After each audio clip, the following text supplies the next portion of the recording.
going to tell you a story, and it's a story that most of you are familiar with. You may have not heard this version. I'm going to take all 4 accounts of the Gospels and roll it into one story, and I think you'll enjoy it. So put away your paper and your pencils and your pens and just sit back and enjoy the story this evening. It's a story that starts in ancient Jerusalem. I want you to picture a banquet hall, about the size of this banquet hall. And there's a very long, low table. And there are many men sitting around the table. Well, actually, they're not sitting. They're reclining, because in those days, they reclined and ate. I don't know how they digested their food, but that's what they did. They reclined and ate. So I want you to picture that table. This banquet room was in the home of a man named Simon. He's a very prominent man in Jerusalem, and he was putting on an exquisite banquet. And he had invited many varieties of people. He had invited some of the elite of Jerusalem. He had invited Pharisees. And he had invited the prophet Jesus and his disciples. So he had quite a variety of people. Well, Simon liked a little bit of a rousing discussion, so he was anticipating some very entertaining discussion between the Pharisees and Jesus and his disciples. But his guest of honor really was Jesus. Simon had brought out his very best of everything, his best food, his best wine, and nothing was to go wrong at this banquet. What Simon didn't see is there was a woman standing in the shadow of the doorway, hiding, waiting for the right moment to enter in. And she was full of trepidation because she knew it was socially unacceptable for her to enter into this room. You see, this woman had had a bad reputation. This was a woman of the night. She was a prostitute. She was a common whore. And she had no business being in that banquet room. She had not always been so. Oh, she was not that woman anymore.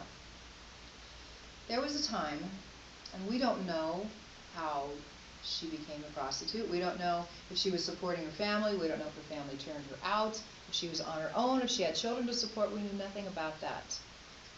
But that was the reputation, and that was the profession that she had. There was one thing that she owned of great value. Somewhere along the line, someone had given her an alabaster jar full of oil of perfume called spikenard. And it was extremely valuable, very expensive. And she treasured that alabaster jar. When she would come home in the evenings after her evening of work, she would grab the alabaster jar and she would cling to it. And she would say, I have value. I have promise. I have a treasure. And she put her hope in this alabaster jar. Well, there was one day when she was walking to the market in town, and she always took the circuitous routes around everyone else because she didn't want to encounter anyone. She didn't want to be called names. She didn't want to be spit at. She didn't want to have stones thrown at her. So she would avoid the crowd. And there was one day that she was walking into the market, and there was a huge crowd gathering in the center of town. And she wondered, what is going on? And then she remembered that someone had said the prophet Jesus was coming that day to speak. And she decided then she was going to take an even wider route, because she didn't want anything to do with prophets. She had encountered prophets before. And prophets tended to use her as an example of wickedness and condemnation and evil, and she didn't want anything to do with them. So she was walking around the outside of town, but from the wind she was getting words that just prophet Jesus was speaking. And she was hearing things she had never heard before from a prophet. She was hearing words like love. She was hearing words like forgiveness. Something about no condemnation. And she wanted to hear a little more about this, so she kind of crept a little closer and a little closer to where she could hear, and she started listening to everything this man was saying. Well, as he was starting to wrap up his message, she found herself in the front of the crowd, and she panicked. This was no place for her. She had to get out of here. So she turned around and tried to find her way out of the crowd, but they were pressing against her, trying to get to Jesus, and she couldn't make her way, and she was panicking. She suddenly felt a hand on her shoulder. She thought, oh, here it comes. I've been caught. Here comes the names, the spitting, the shame. There's nothing she could do. So slowly she turned around and found herself staring into the face of Jesus. And all she could see was those eyes. Never had she seen eyes like that before. They were so deep, so full of compassion, so full of love. She was just frozen. She couldn't say anything. He reached out to her and said, "Daughter, leave your life behind and come follow me." And then he turned and left. She was left standing there, with the crowds strangely ignoring her. It only took her a moment to consider what he had said. There was no sense for her to go back to the hovel that she called home. The only thing of value she had with her under her robe. So she grabbed her alabaster jar, she pulled up her skirts, and she went running after this man Jesus. Well, for weeks and months after that, that was her life. She followed him everywhere he went, along with his disciples. She sat at his feet every day and heard his truth, his love, his compassion. She was completely set free. She was a new woman. And she was entirely devoted to this man Jesus. She knew that every word he said was true, and she came to find out that he wasn't just a man. He wasn't just a prophet. He was her Messiah. He was her master. And she had the privilege of sitting at his feet daily. Well, time went on, and one day Jesus started preaching a different message, one that she didn't like very much. He said that someday soon he was going to be arrested, falsely accused, and he was going to be killed. That completely devastated her. Some of the disciples just weren't going to accept it. They said they would stand by him through thick and thin. They would defend him through everything. They would not allow that to happen to him. But Mary knew. She knew this man could not say anything but the truth. She believed him. And she began even then to grieve him. So she planned in her heart, what could she possibly do to show her love and devotion to this Jesus, her master, her Messiah? What could she do to show him how much she loved him? So she formed a plan in her head, and that plan took her to the shadows of the doorway of this banquet room. Well, as she had been standing there, she had been watching Jesus. And at last, he looked at her. He knew she was there. And he nodded. And she knew that was her cue to step into that room. And as she stepped into the room, it was only a few seconds before the comments started. What's she doing in here? Who let her in? Somebody escorted her out. What is this woman doing here? She ignored them all because she kept her eyes focused on Jesus. She would not take her eyes off of him. And when she approached him, he nodded to her. And he smiled. And she took this most precious item that had been so close to her all her life, that she cherished more than anything. And in front of him, she wrapped it against the table. until it cracked. And the moment it cracked, this incredible fragrance rose out from it and filled the room. And that's when Judas stood up and said, "Why this waste? That's expensive perfume. We could have sold it and fed the poor for a year." And that's when Jesus said, "The poor you will always have with you, but you won't always have me." And Mary went behind him. She poured the oil over his head and began to massage it into his hair.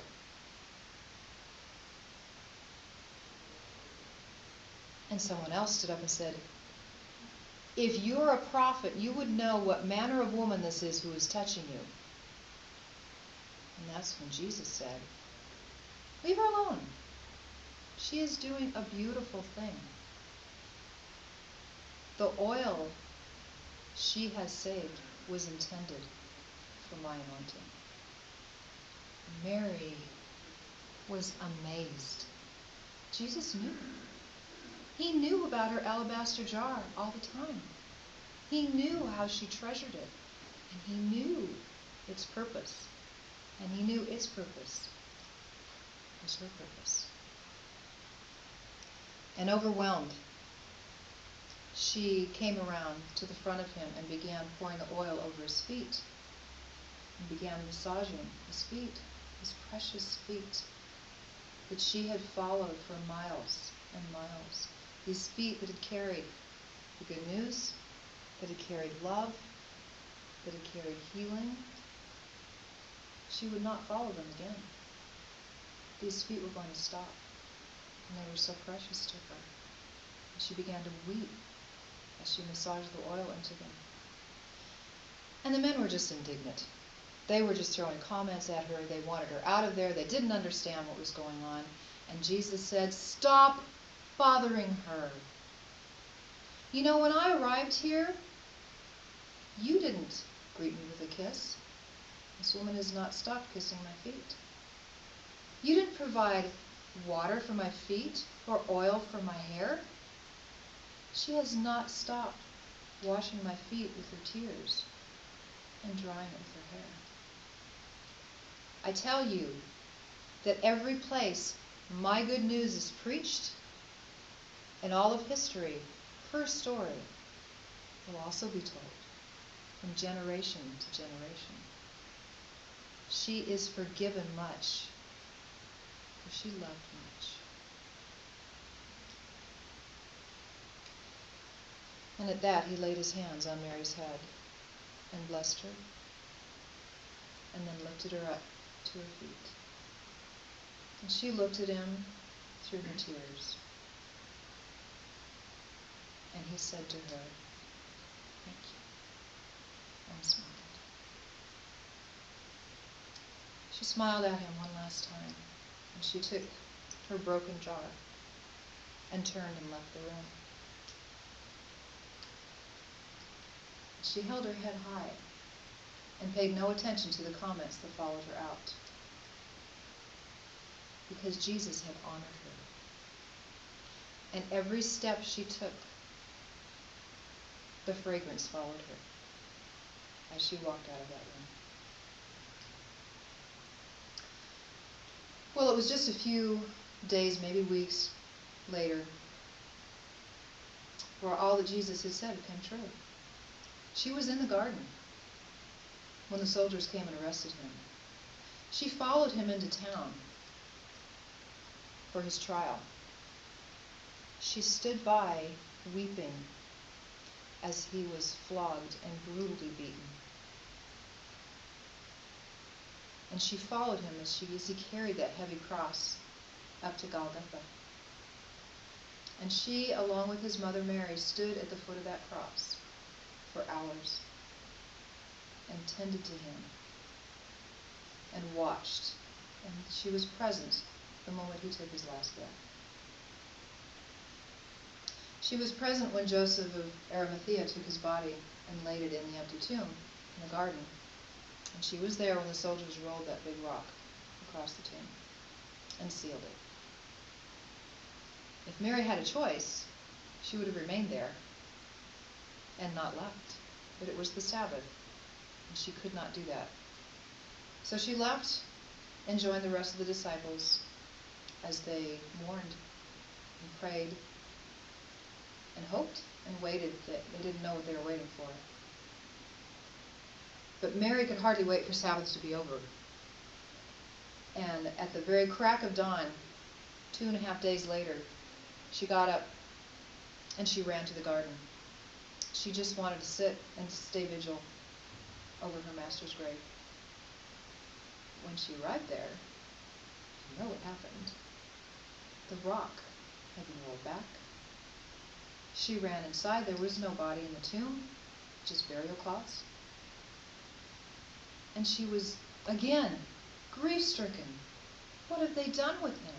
And she ran outside into the garden looking for somebody, anybody that could give her some answers. And she saw a man walking in the garden, and she said, "Sir, sir, what did they do with my master's body? It's missing from the tomb. Have you seen him?" And the man turned around and said, "Mary?" She said, "Jesus, you're alive. You're here." And she ran over to him and she fell at his feet and clasped him by the ankles. And he said, "Mary, I have places to go. You need to let go of me." And she said, she couldn't say anything. She was overwhelmed because as she grabbed his legs, she got the fragrance of the perfume from her alabaster jar. You see, her fragrance, her essence, had gone to the grave with Jesus and had risen with him. Her essence had mingled with the essence of Jesus. And forever they would be mingled. Ladies, each one of you has a treasure in you. Each one of you has an essence captured in your alabaster jar.